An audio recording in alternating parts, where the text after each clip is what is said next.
Bond, Snow White, and Game of Thrones have in common? What's that? I have no idea. I just thought it sounded kind of cool. I was like, that's a lot of different things to tie together. But we are going to talk about Maleficent. Oh! Spoilers, Snow White has a villain in it. There's a villain? Yeah, I think she's the bad guy. Good guy? Girl? Life is all about perspectives, isn't it? It's a very interesting film. Yeah. I was pretty entertained. Movies. The average person can be inspired by them. They can make us laugh. Movies can keep us on the edge of our seat and so much more. Maddie's Movie Mix is a podcast for movie enthusiasts of all kinds. We hope you enjoy the show. Wait. Weighing in at 100 and... Weighing in at 100 and... Matt Logan! Yes, we both had the same problem. You. So what now? Listen. You smell something? Yippee-ki-yay. This is Tyler Peterson. Yeah, and I think, because Disney is now on something where they're doing the villain's perspective. Like they just did Cruella. Correct. I think they have, are they doing an Ursula one? I'm not sure. But I think they're... I don't know. I did hear something, though, that I can't remember what I heard exactly, though, but yeah. But they have a lot of books now, too, of the villain's perspective. And I think this movie got the green light for that because it was very interesting. It was very interesting, for sure. Yeah. Somewhat predictable in some places, but... Well, it kind of has to be. Obviously has to be, yeah. I mean, that's why you watch it, because you're like, you know some of what's going to happen. Yeah. At least not specifically, but a little bit. Right. It was, I guess, look, Angelina Jolie, I've said this before, you like her, you don't like her. She is a very talented actor. Yep. It was believable. Yeah. All the emotions that she showed was very believable. And they definitely made her look like Maleficent. Yeah. Which I thought was obviously very important. Those cheekbones. Super high. I mean, that looked like implants almost. Yeah. I mean, I wonder what they did exactly, but it looked really believable. Yeah, it did. It's pretty good. Yeah. That's pretty, pretty impressive. The eyes, the horns that she had, they were all, when we get to costume design, I thought her character was incredibly well done to match with what you picture Maleficent to be. Absolutely. I was just looking at my notes for... So it's very interesting because no one could seem to nail the budget down for this movie. Really? They have a range of 180 million to 263 million. That is called a range. That is a range. Plus or minus 80 million. Right. I'm like, what? But they did have in the box office that it did 758 million. Well, no matter what that range was, it did significantly better. It did. So that's a win. Have you seen the second one? I have not. I haven't either. Maybe we should do that one sometime. Yeah, I was debating. I watched it on Disney Plus, and so both were there. And I was like, maybe. We just got at our house. Our TV is set up where our couch, and there's two windows behind it, so it's really reflective. Oh. And so, which has been difficult. It worked well when we were doing the horror one. I was like, fine, take me out a little bit. I'll be like, all right, I can deal with the glare. Right. But we just got shade or curtains that darken it, so I can actually. There was not a ton of reflection. I usually watch it during the day. Sure. These older ones, and so I don't know exactly where I was going with that. But so watching the second film, so I was like, oh, this is nice. It was like, there's a lot of dark themes. I mean, it's a very it's a enchanted world, and so you get your darks and you get your very bright. So it was really nice being able to see that in this film. But yeah, I was like, maybe let's go on to the second one. Right. But I didn't. That Well, I kind of wanted to, but I didn't have enough time to do the second one. Right. And so I was like, I better not. But I wanted to. Yeah. Like, this film made me want to see the other one. Because I had seen this. Okay, let me word it like this. I had seen parts of this, kind of when it came out. Yeah. I didn't go to the theater, but when whatever it was on, or Right. You get those you just see, glimpses. you'd see an hour of it, 40 minutes of it, or whatever. But I never saw the whole thing until we were going to cover it, and I was like, I'm kind of sad I didn't see it before. Yeah, I was trying to mentally think if I had watched this movie before. I was like, oh, I'm sure I've seen Maleficent, because it was a big deal when it came out. It was like It's retelling. huge. Yeah. I was like 2014. I was in college. I went to Winona, so there's a good 3-to-1 You're ratio young. of females to males, and so I'm like, I'm sure with our group of friends that a lot of my friends were Disney focused, so I'm sure I watched it, but I couldn't nail down if I'd actually seen it. So it was nice being able to just sit down and watch it. And again, yeah, I wish I would have seen it previously, because I probably then would have been able to say, yep, I've seen the second one. Yeah, right. What I wanted to ask you, what stood out to you the most in this film, that was like a surprise, you know what I mean? It's just like, oh, I didn't, because you sort of, like we said, it's kind of predictable. Yeah. But then there's that, wow, look at this. Right. I didn't expect this to happen. So I thought the relationship between Maleficent and Aurora in general kind of surprised me. Yeah. I didn't know they were going to go that route, and it was kind of cool. And then again at the end, it's 2014, so it's one of the newer, older ones that we've done.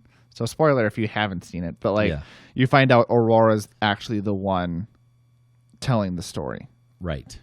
I mean, that was a surprise to me, because the whole time you're like, oh, this is just Maleficent's telling of the story. Yeah. But wait a second, it's Aurora who is, when the original film is, the princess, damsel in distress, whatever. Yeah. We're feeling for her character, and that Maleficent is being terrible to her. Right. When in reality, it's the relationship of Maleficent and Stefan that really caused that angst. So I thought those two things were kind of the things that stood out to me most, of just the relationship between those two. And then I thought it was creative to have Aurora being the one voicing over, just because it's like, oh, so this, again, in the mindset, oh, this isn't just Maleficent's side, which is going to be very biased. They're saying, oh, it's Aurora's side of view, or point of view, which again is interesting. Yeah, I was going to say that too. That was the thing that stood out to me the most. It was like, this is pretty cool how they unfolded that.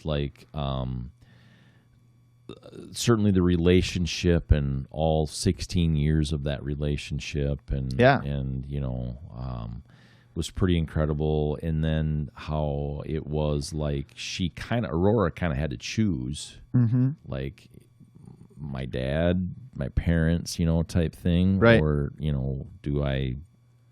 my fairy godmother, Maleficent, and it was pretty interesting how that relationship was developed. And then Maleficent even was like, I'm the bad guy and the good guy, right? Kind of thing. Did you kind of, what did you think of that one? Where she it made her character more relationship. I mean, her character seemed more relatable because of that. Because I think we all struggle with things of there's times where I've made terrible decisions that affected people that I completely regret, and if I could go back, wish I could change them, knowing the full picture. But now I'm just trying to better myself for the future, which you see with Maleficent's character building that relationship with Aurora of man, I did terrible things to you because of my relationship with your dad. Yeah. That you did not deserve any of this happening. And you could just relate to she really did not. She tried to take back the curse. Right. And now, time for a quick break from the podcast. Aw, yeah. And now, back to the episode with your host, Matt Logan. that was I was shocked by that. Yeah. Yeah. You just didn't see that coming. Like, wow, you feel remorse and Yeah. regret. Well, and then going back the full circle of the True Love's Kiss. Yeah. But I mean, that was another, again, I think just the relationship between Aurora and Maleficent, like, I thought it was well done and made you think about things differently. It left me wanting more, and Yeah. so I like that. Right? Yeah. It left, like, I want to see the second one now. Yeah. You know, so. Which is a sign of a good film. It is, for sure. Especially when it's an older one that you really haven't fully seen, but like in my case. Yeah. So then I watch this, it's like, yeah, I definitely want to see the second one. Yeah. So. And again, going with the storytelling, I thought if I were to rewatch this film, it makes sense that it was being told from Aurora's perspective because, I mean, the dad character, Stefan, he seemed like a villain most of the time. And I think that was because, you know, Aurora never really had a relationship with her dad. And I'm sure there was some of that, like, she felt abandoned and felt like the dad was, you know, I wish you were in my life more rather than keeping me isolated for 16 years. Yeah. So it'd be interesting to watch the film and then again and just go with that kind of point of view of like, oh, I can tell this is being told by Aurora because this makes sense. Right. Right. Totally. What did you think? I wanted to ask you about the music in it. Too. Should we start scoring? Yeah. Scoring with the score. Let's go. Score with the score. Yeah. I gave it. Tell me about the, yeah. I gave it a 4.1. I thought the music really matched the tone of the film throughout. But some things that I like about Disney movies, for better or for worse, is their songs are pretty recognizable, or their tunes are pretty recognizable. Yeah. And there was nothing that really stood out to me in this film of like, oh, this is Maleficent's theme, or this is whoever's theme. So I wish there would have been a little bit more standout themes for characters, because I think that's typically something that Disney does very well.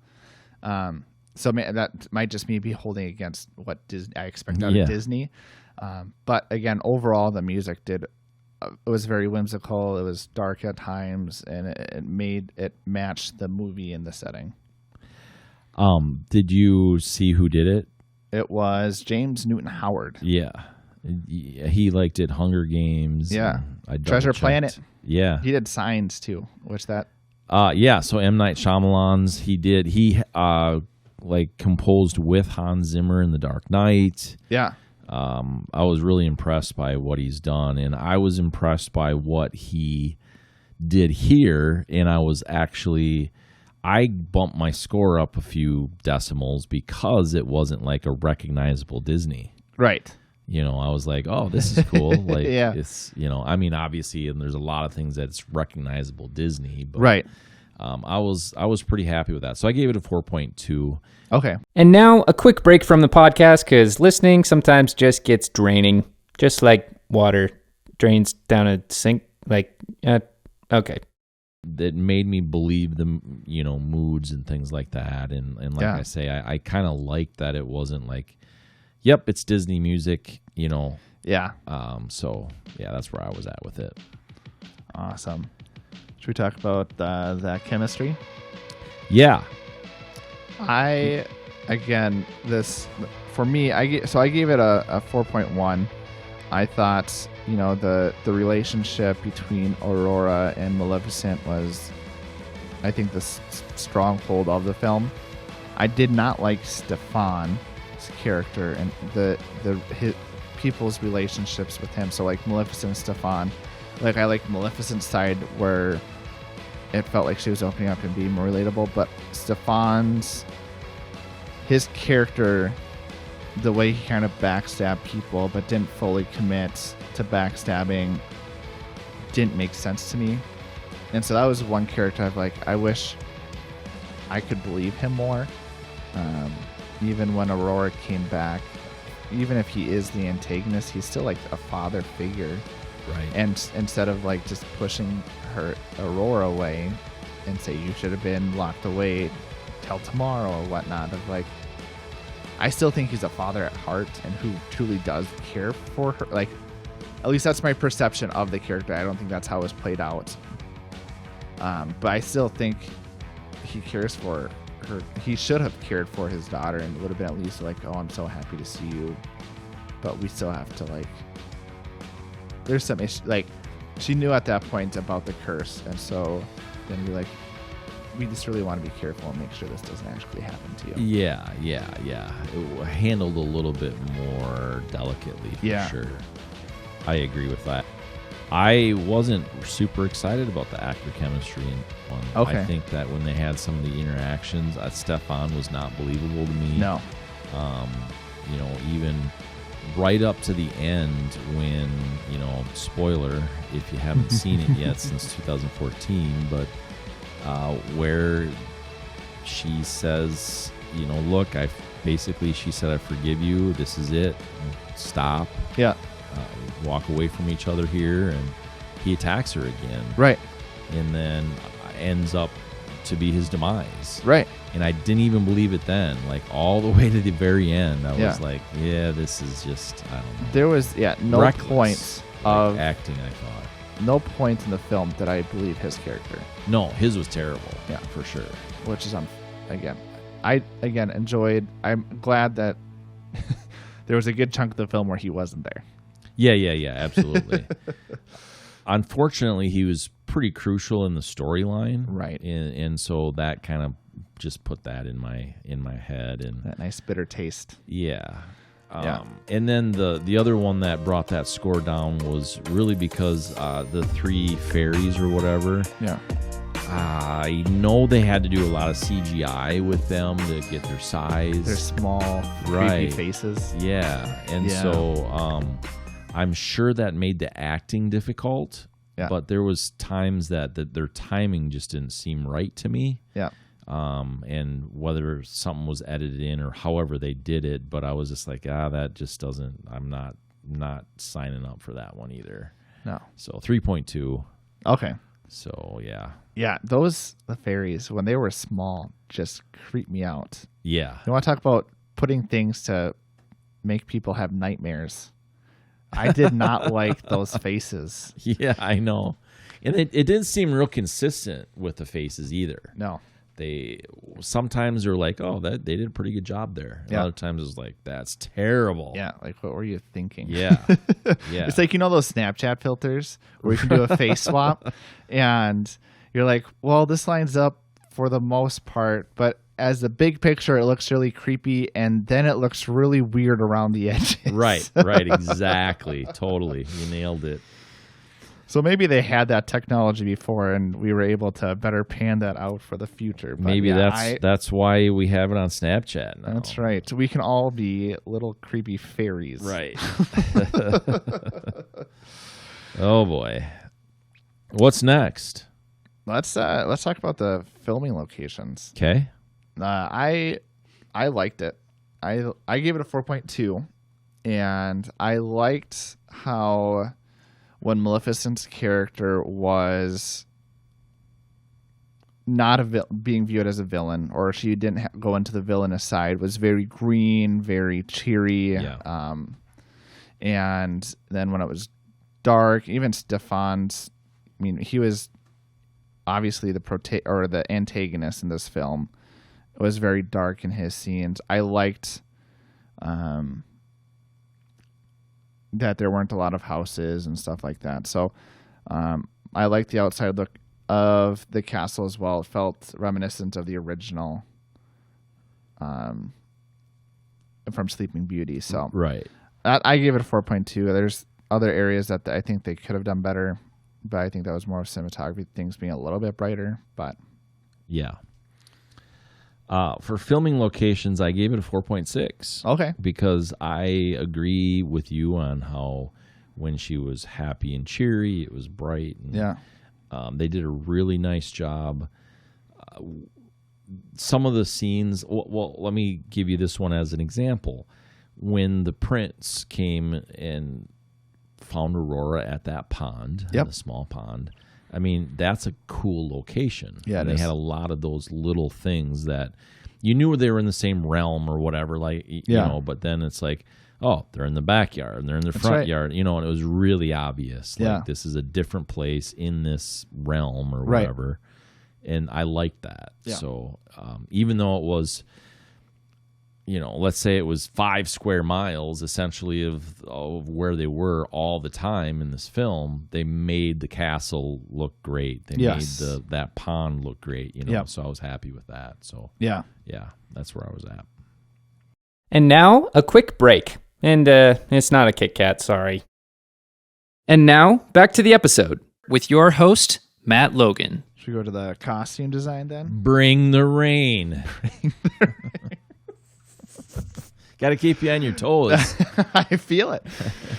I give it a 4.4. The tree peak characters reminded me of Ents in Lord of the Rings. Like, you know, the big Ent. They weren't as lanky and tall, but it felt reminiscent of Ents. And so I thought it was like, oh, we're in Lord of the Rings now, which I like in Lord of the Rings. And so, and that I do too. And that would I said this before too on a different podcast, and that's what came first, the chicken or the egg, right? And so it would be like, who copied who? Yeah. Obviously, this film was done in 2014, but you know what I mean? Right. Like, and then you go, well, J.R.R. Tolkien, he did his characters back in the 50s or whatever it was, something like that. And so it's like, okay, so who was first? That's right. Because Disney's been around a while, too. Just a few years. You know what I mean? So that's, so I hear what you're saying on that.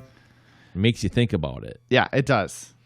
I loved Maleficent's costume. I loved thing that I looked up was like you had the green fire when she was being more villainous. Yeah. Which really did bring the eeriness to her character of who you see in Sleeping Beauty, where you could see that perspective. Well, maybe she is more of a villain character. But then when she is, I guess, the protagonist, the hero, or whatever, it's more of the green is the magic, or not green, gold is the magic. So I thought that was cool. And again, maybe that's cinematography, but it goes with the character and the design of the character. So the fairies creep me out.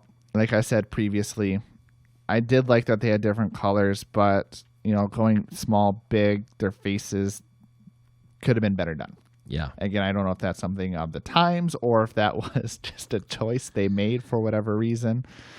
I think that had to be the choice. Yeah. Because 2014, I mean, they had a lot of technology for things well, like maybe that. they were more on the 100 million side rather than the 260. Yeah, exactly.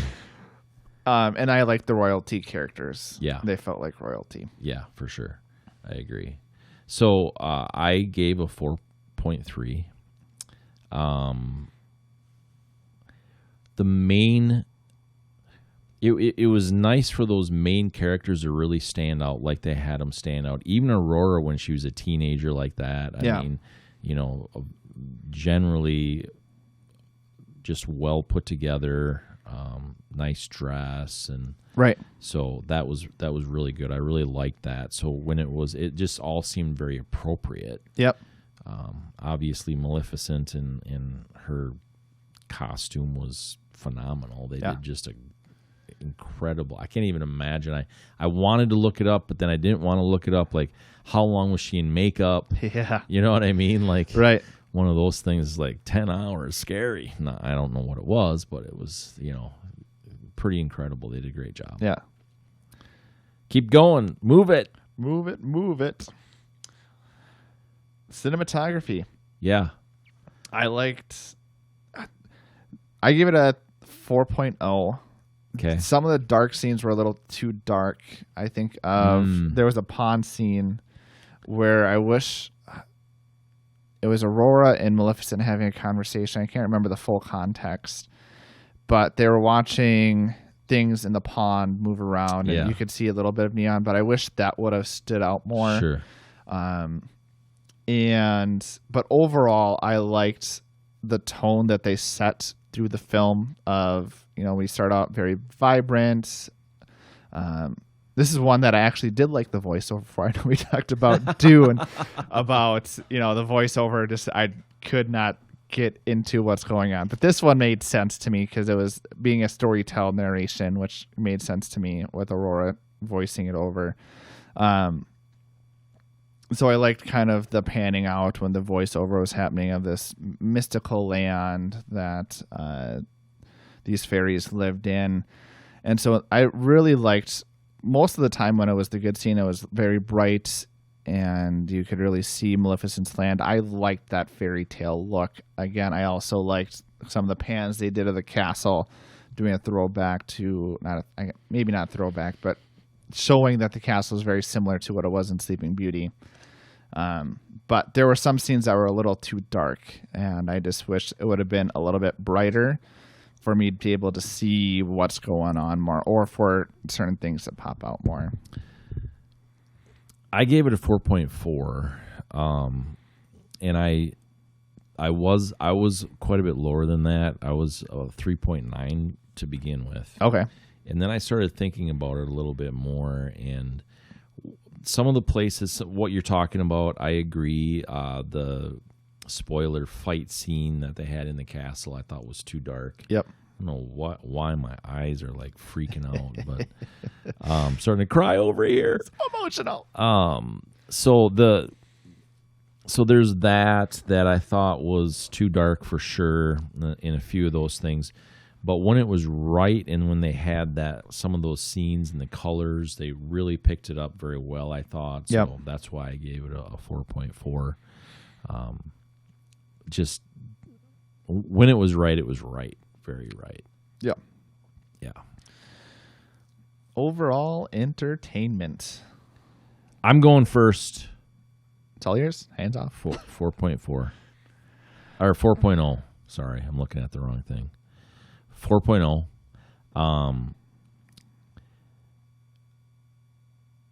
If I didn't need to watch this, I probably would have, and I didn't need to, obviously, we decided Had to. the opportunity. But I guess I would put it like this.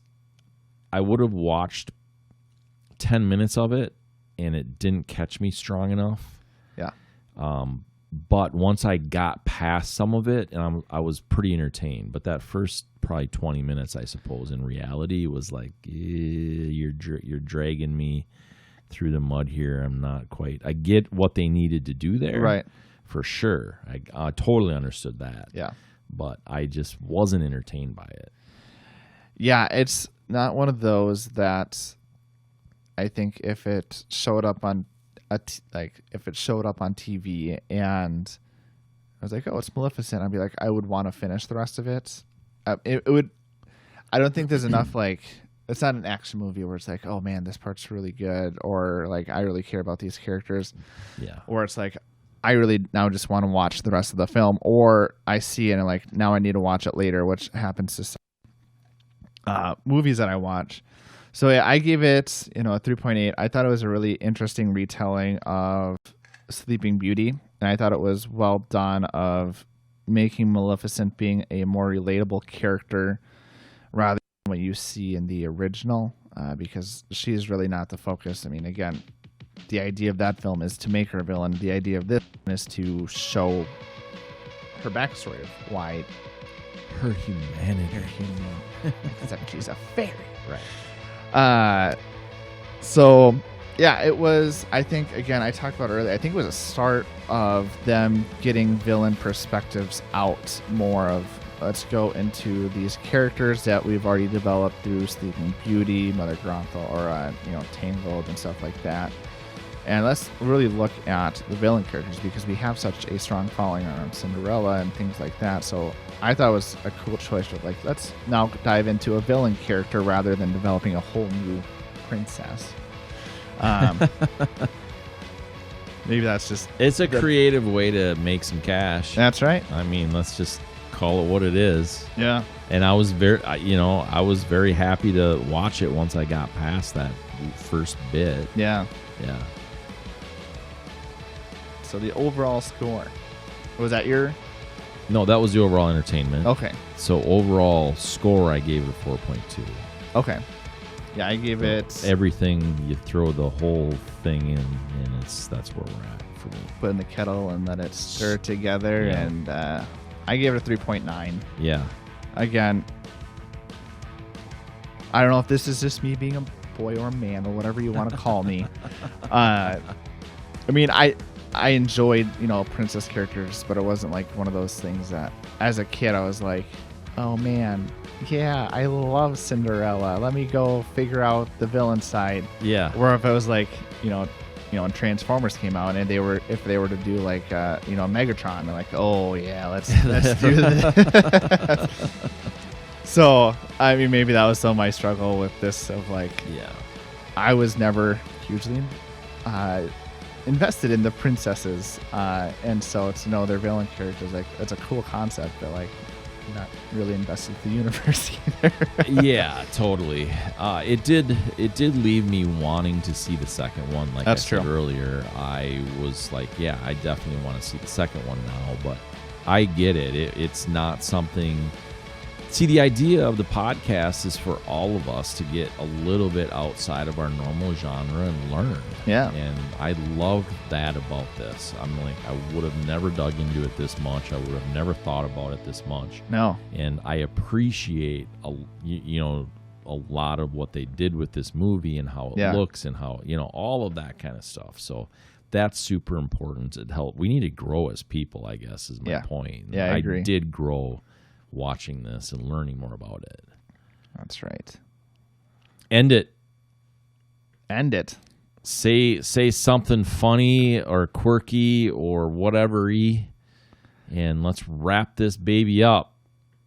Oh my gosh. The spot Pressure. is on. Turn the light up brighter. The heat. Yep. Let no man be like Stefan. Okay, so I'll see you later, huh? I'll give you a call. So it's done. It's done.